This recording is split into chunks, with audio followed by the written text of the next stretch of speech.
Don't be afraid of the open door. You know, everybody is afraid of a little something. But there's no fear in him. Amen. You know, there's blessings behind a door of your life. In every part of your life, there's different things you got to go through. Different doors going to be open, different doors that's going to be closed, but you got to know, you got to discern which is the right door that's for you to go in.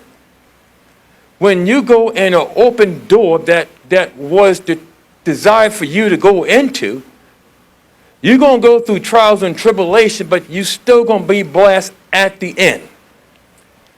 So those who have your Bibles, turn to Isaiah 43 and 2.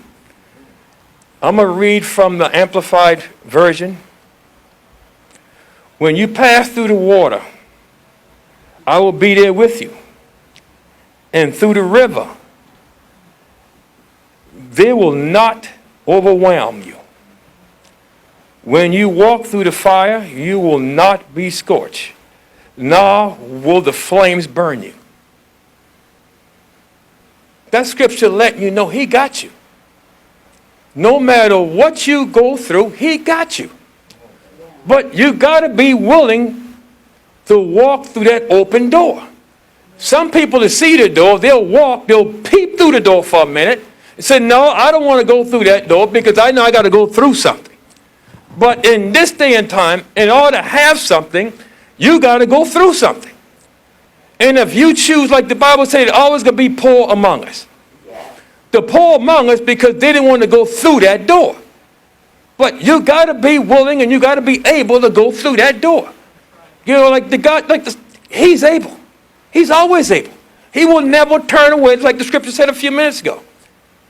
Through the water, through the troubles, everything, he's right there. And that's that open door. You got to walk through the door. You know, sometimes in this day and age, you know, it's cloudiness. Because of what the news telling you that, and what it's doing is, it's destroying the mind as we know it today. If you look at what happened at the riot, a few seeds was planted, and it festered, it blossomed, and it got done what it needs to get done. Imagine when God planted a seed. What happens? When he planted that seed, how are you going to explode? And it won't be a riot. It'll be a peaceful gathering between you and him. This is the day of prayer. Because you're getting away from prayer and then the mind is being cloudy, I guess if you would say it. Because you're not seeing things clearly like you used to see things. You know, now with the pandemic going on, you're pretty much confined to your home. And then you confined to the TV. So now you got all this going on. So now before you used to have an outlet, you go out and you do certain things. Now you don't have that outlet. So now the devil says, I got you in a corner right now. I can do whatever I want to do with you when I plant this seed. So what the news do, they sit and they plant certain things around and it embedded in your soul. And then now you sit and then you sit home and you got all these different preachers preaching a lot of different things here. So what it do is this preacher will plant that seed, that preacher will plant that seed, this preacher will plant that seed, and then you sit and you're all confused. Which way should I go? I don't know. I'm confused myself. But you go to him. When you go to him, there's no confusion. That's why you got that personal relationship with him. Don't believe anything anybody tell you. Whatever God say gonna happen. You got to believe in him. Not in man, but believe in God. You can have friends that tell you certain things, but seek him for yourself and make sure that's what he's telling you. The friends could be confirmation to what God tell you, but he got to first tell you. That's why I say you can't be afraid of that open door. You got to walk through this door boldly. Kick the door in. Lord, this is mine. I'm going to take it. You know what I mean? But don't be afraid of the door. Some people sit there and they'll peep around the corner, and then you got them doors like in the hotel. The door you go around in a circle, And sometimes you squeeze together in one little circle, all of a sudden you missed the opening, now you're going around again. Because, and it's a glass door. So now you see the door, but I don't want to go through it. And then you step in the door a little bit and you get into a little bit of water, which is a little bit of trouble. And then you jump back and you're ready to go back through the door and slam the door again. And say, Lord, I'm not ready for this door right now. But this is the year of the open door.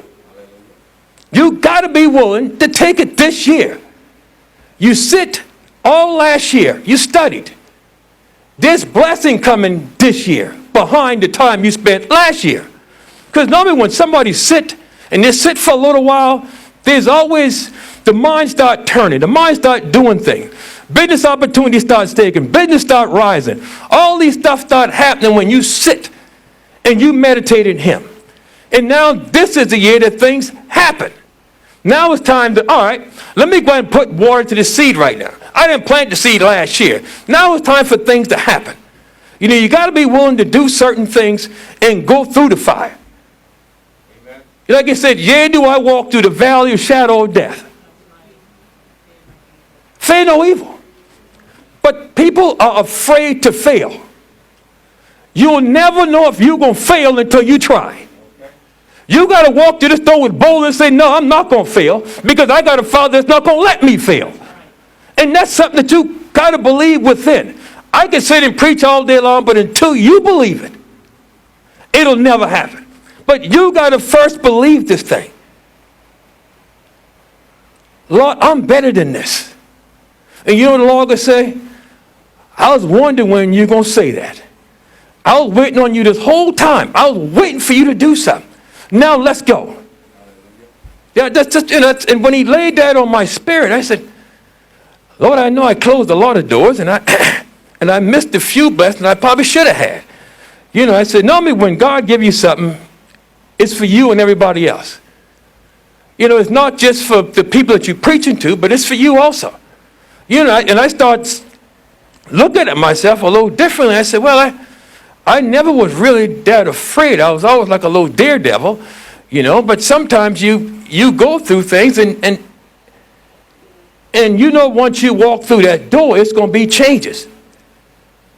It's never going to be the same once you walk through that door. It's going to be some changes going on there. And sometimes, I don't like change that much. I hate when things is not organized. Amen. But it's when you walk through something, you got to leave that behind and you got to trust in Him. Forget about the organization. Forget about who you used to be. Walk through the door and be something God wants you to be. Stop being what you want to be and be what God wants you to be. Just don't sit and say, Lord, I think I want to be this right now. And you know, but everybody got a talent. We got a treasure chest just waiting for us on the other side of that door to open up. And when you open up that treasure chest, you'll be surprised at the stuff that's in that treasure chest, that you can fight off anything that you're going through. But your mind got to stay on Him, and He will always keep you in perfect peace. It's when you let somebody get in your mind and they get in your head, and that's what people mainly try to do now. If they can get in your head, they got you. And they can say anything they need to say to you to turn any which way you need to go. But if you stay in Him, nobody can get in your mind. That's why they always say renew your mind daily, every day. I tell Laura renew my mind every few minutes, you know, 'cause I get a little off, do mine in 5 or 10 minutes, you know what I mean? But it's just one thing that you got to do, because nowadays this is a mind warfare. You know, it used to be a body, but now it's a mind thing. Yes, Pastor. They're doing their best to capture everything of your mind, tell you what to do, when to do it, and how to do it. I'm going to do this, and you better do this. I'm going to give you a little bit of money just to pacify you. That's all it is. They're going to pacify you with a little bit of money and say, you know, the government really taking care of me. I'm going to sit right here and wait for the government to give me another check. Skip the check. Earn your check. You know what I mean? Tell people, don't wait for some people need. There's always a need. But when you serve a God like what I serve, He will supply your every need. There might be a time when When you think he's not coming, that's when he shows up. When you least expect, you say, oh, Lord, you done give up on me. That's it. And then here it comes. When you really need the money, come on, son, let me pick you up and let you go. You know, it's been one of them trying weeks for me, actually. I was sitting, you know, I haven't preached in a while, and I ran through everything to determine me not to preach. You know, I didn't get on like 8 o'clock every night, you know, and I said, Lord, I got to study a little bit, and sometimes I study at work. And in this particular week, I couldn't study at work. And then, you know, my niece died last night, and I call her my ride or die, my cousin. You know, wherever we do, we laugh, we joke, we go down. When I go to South Carolina, I hang out and we crack jokes all the time. You know, laughter is always a good thing. Laughter brings peace. Some people don't realize that, but laughter brings peace to you. You get out all frustration with laughter. And then we always used to hang out, me and her sister. You know, we'd sit at my sister's house and we'd tell jokes all day long. You know what I mean? Sometimes, you know, they'll get mad. You know, something hit below the bell every now and then. But that's just one of them things that actually just happened. You know, and they're looking for every reason why. I said, you know, Lord, I'm going through this. I don't know if I need to preach. I need to tell Latrice, you need to go ahead and preach this tonight. Let me get a little break. You know, let me take this thing off. Let me get myself together. And the Lord said, no, son. What did I call you to do? He called me to be a pastor. I didn't call you to find the scapegoat and things you need to do. Walk through that door, son. And I said, all right, Lord, I'll go ahead and walk on through this door. It ain't one of them doors I like to walk through, but I'm going to go ahead and walk on through the door. Because I know this is what he called me to do, is to be a pastor to his flock. And, you know, sometimes you got to set examples. Sometimes it's a tough thing. But who to say life is always easy? Life is not always easy. You know, when you go through things, you look back and then you say, Lord, I went through all of that. You know, I went through a lot of different things in my life. You'll be surprised. You know, I could sit there and talk for hours of all the stories and all the things I actually went through in my life. But that's because I always stayed focused on him. I never gave up. I was always one of them person that you ain't going to tell me sit down and shut up. Because I know there's more for me out there than I think it is. Sometimes people can think, you know, they'll get through the door and then they'll just stop right at that point and say, Lord, this is all I need. I don't want to go no further. This is my peaceful place right here. You know, you got all this world, but I'm going to stop right on the outside this podium right here. I'm in the door and I can see the door. But sometimes you got to walk past that door where you can't see the door anymore. Then that means you got to trust in him. You can't walk back out the door and say, that's it, Lord, I had enough. I'm not doing this anymore. He don't want people to give up. He wants people to scribe on. And in spite of when you give up, he will still sit there and say, I still love you. I still love you. I'm not going to turn my back on you no matter what you do to me. I'm going to still love you. And that's a God that each and every one of us serve today. In spite of what all we do, if we don't hit the mark, he still loves you. The mark is still there to be hit. But it's up to us. You know, he'll sit. He ain't going to make you do anything. Not one thing. When you come to him voluntarily. Because he knows this is a place that you want to be. Not like when I was growing up, we used to come in church, he said, my father said, son, sit on the front row. What's going on here? I said, all right, I guess I was bad this Sunday, but I guess I'll sit on the front row. And that wasn't the place that I want to be. But I had to sit on the front row because I had no choice. But in God, there is a choice. He gives us choice. And some people choose to not go with that choice. But God still loves us anyway. You know, when you go do certain things, like some people say, why can't I achieve? Because you don't want to achieve. The minute the pathway get a little rocky, people got a tendency of going back to the safe place. Get away from the trouble. Let me go back to the safe place. But I'm here to let you know there's not a safe place. The only safe place is in him. That's the only safe place there is. The world might tell you there's another safe place around the corner. You know, the palm reader, it might say, are you safe over here? But I can tell you right now, the only place you can be safe is in him. You got to be safe in him. Trust in me. He will never let you down. He will never forsake you.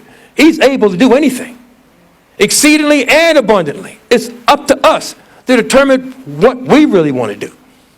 You know, if you could say, I want to do this in my life, everybody, they got this New Year resolution. They say in January, I'm going to do this, and by February, the door closed, I'm not doing that no more. It's closed. I don't want to do this no more. That's too much.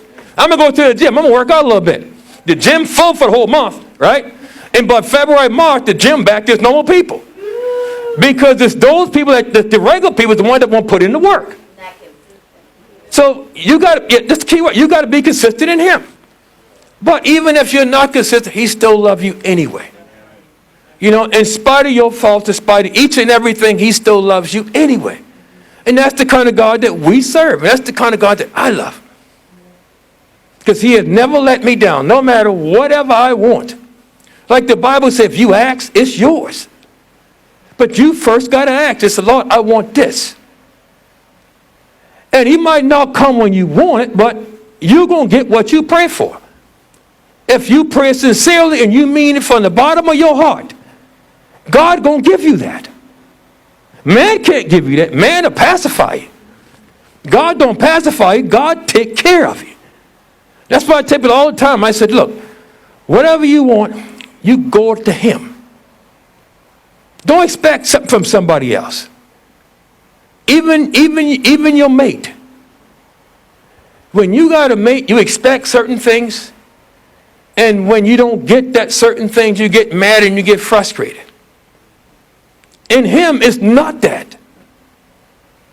There's no frustration. There's no disappointment. With him, you got to be patient. That's the key thing you got to be in him. You got to be patient. Because in him, patience is the key. Because some people want to right now God. Lord, I pray today, I want $500 in my mailbox by 5 o'clock this afternoon. And that's what people say. And they expect. And the minute they don't get that, they look, he ain't the God I thought he was. Because they didn't have the patience to wait on him. This is all about waiting on him, not waiting on you. Because to you, you don't like to wait. And that's just people in general. I'm not waiting for what? Like, I get tired waiting in traffic, but I'm getting better at that now. I get frustrated sometimes, but I'm getting better at that now. But I realize, you know, I sit in traffic sometimes. Now I use the Bible app. So now I just play the Bible while I'm sitting waiting in traffic. So that would take that frustration away from me. Yeah. But that's one of them things that when you go through things, you got to find that place you need to be that would take things away from your mind to make you a better person. You know, I tell people all the time that, you know, you sit. Mind is, like they say, mind is a terrible thing to waste. But mind is a place that the devil take advantage of. And sometimes it ain't the devil. Sometimes it's just you. And then you say, oh, the devil done that. Now the devil ain't done jack. That's all you. You know, some people, like the apostle said, some people give the devil too much credit. Yeah. Too much credit. And that's something that he don't even need credit on. Half our battle in this day and time is us. That's half the battle. The other half is patient. You know, when you go through certain things and you said, Lord, how long this going to last? I've been going through this thing now for months. I've been going through this thing now for years. When is the end going to come? The end going to come when you're ready for it to come. Because you got to first do what he tells you to do. When you do what God tells you to do, you'll be surprised how fast that end comes. You'll be surprised when you start seeing the results. When you seek his face and you pray and you hear his voice. That's why I said sometimes you go through something because you put yourself in that spot. You know, sometimes you got to wait. You know, some people see an opportunity in life. They see a job to take advantage of. You know, I think this is a job I need to have right here. You know, me, before I do it, like my company got bought out, I think like 4 or 5 years ago. And everybody left. And I said to myself, I thought about it, the guy had a good point. He said, when the company buy you out, you're going with a new company anyway, because it's going to be a new rule, it's going to be new people, it's going to be new things. And I said, Lord, do you think I need to move? He told me to stay put. And I'm still with the same company. Still got the same status, ain't nothing never changed. But if I had left without him telling me to leave, and then things happen, and then I would say, Lord, what happened? He said, didn't I tell you to sit still? But you choose not to sit still. You choose to get up and go someplace else. Sometimes God puts you in a place to sit there for a while. Not just to pick up and just leave. Sit for a while. Plant a couple seeds there. There might be a reason why you are still at that spot. And everybody that left, they got to go to another company, to another company, to another company, to another company. Because they left without obeying what God told them to do. Before I do anything, like I'll be doing something or be working on something. Even when I work on my house, my wife could probably tell you, I'll sit and I'll be quiet for a minute. And I'll wait till he tells me what to do next. I could have a problem like right there in front of my face, and I say, how am I going to solve this problem? And he said, cast all your cares into me. And that's what he said. And then 5 or 10 minutes later, they go to an answer. And now I'm able to move forward. It's when you listen to him and he moves you, when he tells you to move, it's a good move. But it's when you decide you're going to move on yourself, you're going to make your own decision. I'm going to leave here, I'm going to leave here, he going to still take care of it. But it's a lot of trial and tribulation that you put yourself through that you don't have to go through. But when you go through a pathway that God sent you through, not saying it ain't going to be fire. You'll walk through the fire without even getting scorched, without even smelling like smoke. Because he got you protected. Because he sent you down that pathway. But when you decide to go down the pathway, you're going to get your hair scorched up, pants fried up a little bit, but he going to sit there and say, son, come on, it's still all right. Because that's how much he loves you, but he going to let you get burnt a little bit. You got to get low scorched. But, it's just the point of listening to him. Hearing that still voice. And then instead of making a move on your own, you just said, Lord, what do you want me to do? When I get to work, I pray from one site to the next. That's just something, I walk and pray sometimes. That's just something I do all the time. That's the only time I really got to do it the right way. I said, well, what do you want? What do you intend for me to do today? What direction I need to head in today? Which direction my life, I pray it all the time. Which direction you need to head in my life? Not my will, but your will. And then then the Lord said, I want you to do this. And then I do that. Like a guy asked me the other day for $1. That's all I had in my pocket was $1. I had my wallet on. The guy, and my engineer, he said, that guy using you. The guy showed me, he's a barber. He showed the picture and everything. I do, I pay it forward all the time. So I just don't generally give, and I give him my last $1 I had in my pocket because the Lord told me to do it. If I had more, I would have given him more. But I said, look, that's all I got is $1. And he said, man, that would work for me. And the joy he had in his eyes behind that $1 meant a lot. Because he's not one of them guys that sit there and just scam you. It just, whatever God tells you to do, you do that. And then things happen for you. But it's when you don't listen to God and you listen to man, you listen to the news, and you get this. The world now is in this big cloudy place. And with the cloud, you can't see through the cloud. So now you being directed by the news media. Go left, go right, sit home, don't do this, don't do that. And then nowadays, we got more suicide than we ever had before in modern time. Because it's when they get you in a quiet place, off to yourself, without anybody, that's when the devil will take advantage of you. And people don't understand it, but that's what's taking place now. The devil will sit there and say, why are you even here? You don't need to be here. Kill yourself. And that's what's going on out there.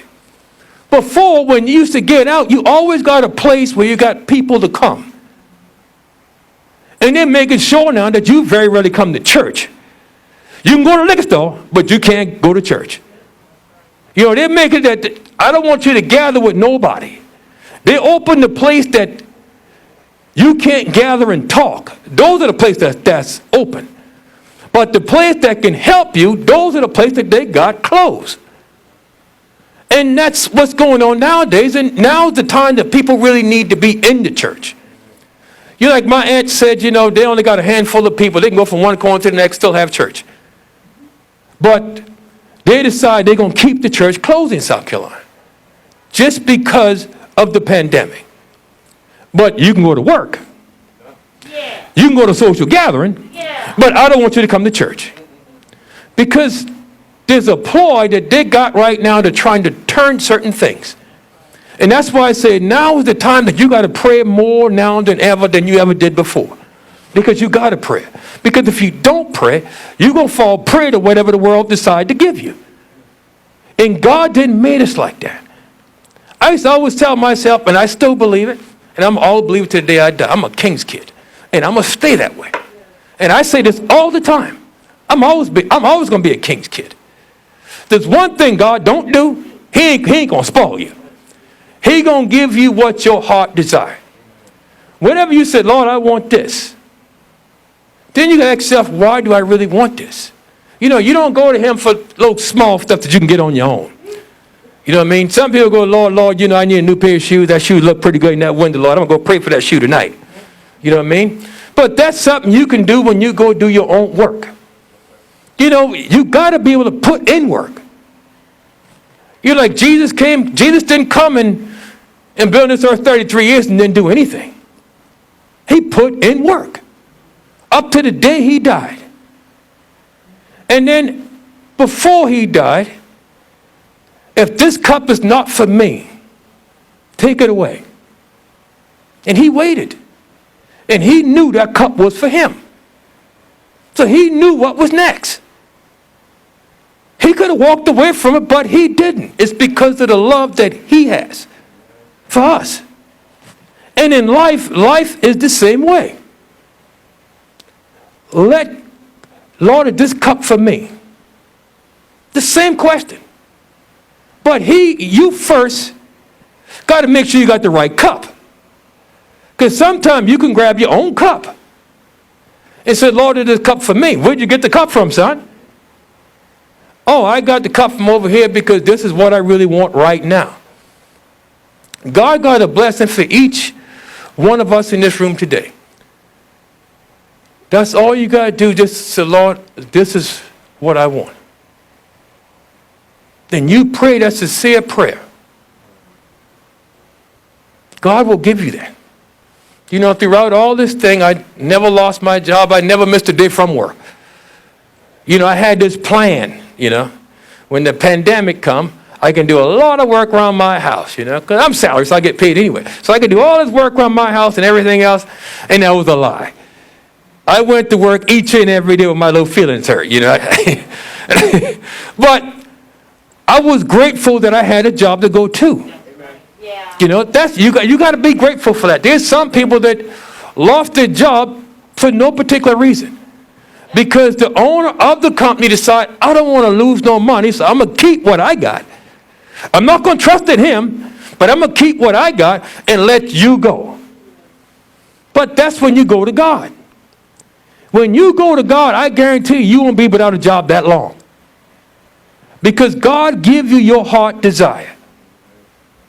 But you got to walk through that door.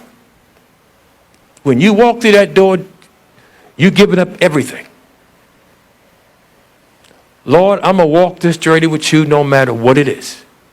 I'm going to take that walk in spite of what happened, in spite of what people say, in spite of how people laugh at me, in spite of how people talk behind my back. It doesn't matter what they say. But people got a tendency of paying that too much attention. Oh, so-and-so said this about me. I tell you, Lord, I don't care what they say about me because I'm going that way. It's when you start looking back, that's when you can't go forward. Yeah. Like in somewhere in the Bible, the Lord said, don't look back, and she turned to a pillar of salt. Because it choose to look back. Life is made to go ahead and not backwards. You can say, I made this mistake, but don't make the mistake again. But, it's just like a cycle. You got to break the cycle. You break the cycle, things change. But if you keep doing revolving door, you're going to keep seeing the same thing. You'll keep doing the same thing, and the same thing going to keep happening. But until you decide, today is the day, I'm going to make that change. I'm not going to do this anymore. This is going to happen. Lord, I'm all for you. When you make that change, you say, Lord, I'm all for you. And he said, that's my son. Let's go. But you can't do the uncertainty thing. I'm going to do good for now until I get this warm and comfortable place. I'm all right. Things going to be better. I ain't going to worry about nothing. I'm going to lay back on the Lord a little bit. And then when things get terrible again, it's like picking a book off the shelf. God is more than just a book off the shelf. He's an everyday God. Serve him good, bad, or indifferent. You got to serve him. Not at your convenience.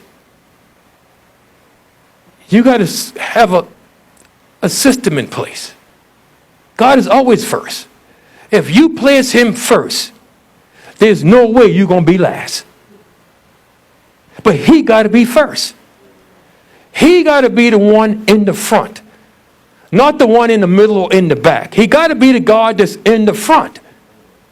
Some people got a tendency, I'm going to put God off to the side a little bit because I'm at this point right now where I think I'm all right and I think I can make this decision on my own. I'm doing pretty good making my own decisions now, so I think I should be pretty good. So then the Lord don't say anything. He just, go ahead. And then you make that decision. And you say, why? Why did I just do that? But then it becomes to a point where it gets to be, you get stuck in a place. And that's what's going on nowadays. People will get stuck. They'll go so they'll take 2 steps back and take 10 steps forward. And then they'll keep going back. They just keep going back and forth. And you get into a stagnant place, I guess. And this is the year that you got to get out of that. This is the year of advancement. You got to advance this year. You got to set goals in your life that you have to rely on God. What some people do, they set these little goals that, I don't need you, Lord. I got this. Set goals that you know yourself that you can't achieve. Set goals that you know for a fact that God got to do it for you. Not man, but God. And you would be surprised what kind of, I think I just want a BMW this year. I think that's as far as I'm going to go. No, come past that. Do better than that. Set a goal that you know God can only achieve, and you'll be surprised what God do in your life. When you start relying on him more than anything else, your life would go in a direction that you've never seen your life going before. You don't have to, like he said, you cast all your cares in him. And when you cast all your cares in him, you'd be surprised what happens.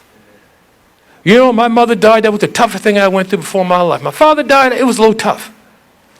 But it's when you lose your mama. That's a tough thing. That's a very tough thing. I cry every time I bat my eye, I cry. My whole family like that. And let me stop before I cry. But you go through them things and you said, and you know where your mother's at. And you know where she's at. And you know what she expects. And the last sermon she preached was, she expect all of her kids, she don't want to go through all of this stuff for her kids to go to hell. And she said in her last sermon, she prefer us, all her siblings, to go to heaven. That would make her the happiest person in this world. And she said it the last time she preached. And we had a little thing a couple months ago. A couple weeks ago. And we discussed the same thing. And you'll be surprised how blessed each and every one actually is. When there's a rock, when things are built on a rock, it never changes. You never fall. You never be destroyed. And what happened to a rock? Nothing. I don't care what you do to a rock. You could drop a rock, but a rock still will not be destroyed. And what my parents did, and I'm sure each and every parents did that, they put a foundation in us that no man could take apart. No man. Man can try, but no man can take it apart, because that's something that's embedded. And Christ wants the same thing. He wants to embed himself in us. So it don't matter what happened, we'll never fail. We might get dusty, but we'll win the battle every time. With God on your side, you don't need nobody else. When you serve a God like I serve, and each and every one else in this room serve, you will never go lacking. The only way you'll go lacking is if you decide to do it your way. But if you do it God's way, you'll never go lacking. In spite of everything Job went through, that's always my favorite book. Job went through all this stuff. People came and talked to him. People came and did this. People came and did that to talk about him. Even his own wife talked about him. You know, why don't you just curse God and die? Just curse him and die. Just make it, it's going to be over with. He said, no, I'm not going to do all of that. And in the end of that story, he got everything back. Double to what he had. The same people talked about him came right back to him. The Lord said, go to him and get prayer. What? Go to him and get prayer. And he went and got prayer. But it's when people get caught up in what people say. When you start believing in people and not believing in God, that's when you got a problem. But you always got to believe in him. You know, people sit there and say, oh, go sit somewhere. You're crazy. You ain't got good sense. You'll never do this. You'll never have this. You'll never do this. But it's when you start believing in that, that's when you get in trouble. And I've been up here for a while now. I was getting warmed up. But I know it's been a while. So I was getting way out there. I got to rein it back in now. How much time I got, Carl? I got 20 minutes. All right. But it's one of them things that, it's when you go through the water,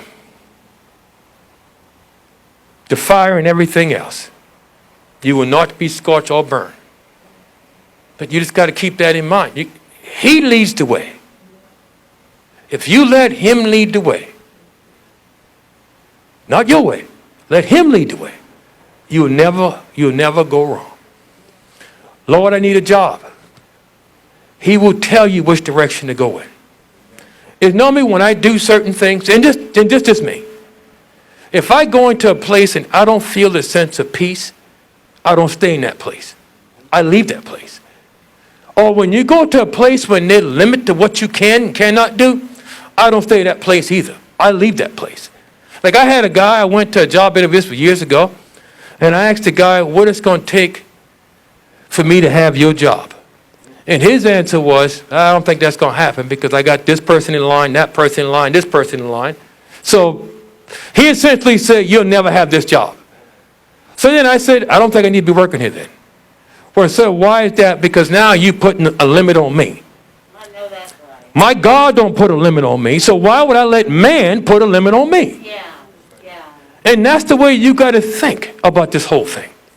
Don't let nobody limit you on what you can do, on your accomplishments. When you let that happen, you giving the devil the victory. I don't believe in giving nobody the victory over me. Nobody. Just God. He always got the victory. But when you start giving other people the victory over you, they got control of you then. The minute a person get the victory over you, they got you. And you got to fight to get that back. But it's all just prayer. Pray to him. And you always will have the victory. Lord, this is the place for me. And if you get your answer, then that job's going to be for you. Nobody could take something from you that God placed in you. Nobody. The only person can walk away from that is you. But that's conclude the word. That's a good word, Pastor. But just keep in mind, this is the year of the open door. Don't let the door close that you refuse to walk in. Only God can close the door. Only God can close the door. The devil might think, put in your mind that the door is closed, but the door is not closed at all.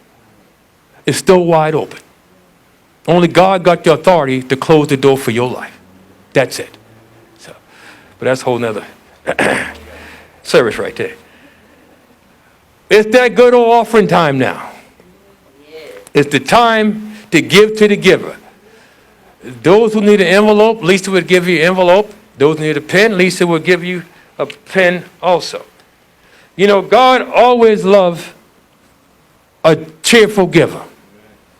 You know, sometimes God gives you something and then some people don't want to give back. You know, then again, it's up to you because it's a heart thing. It ain't got nothing to do with what people say, what God lays on your heart.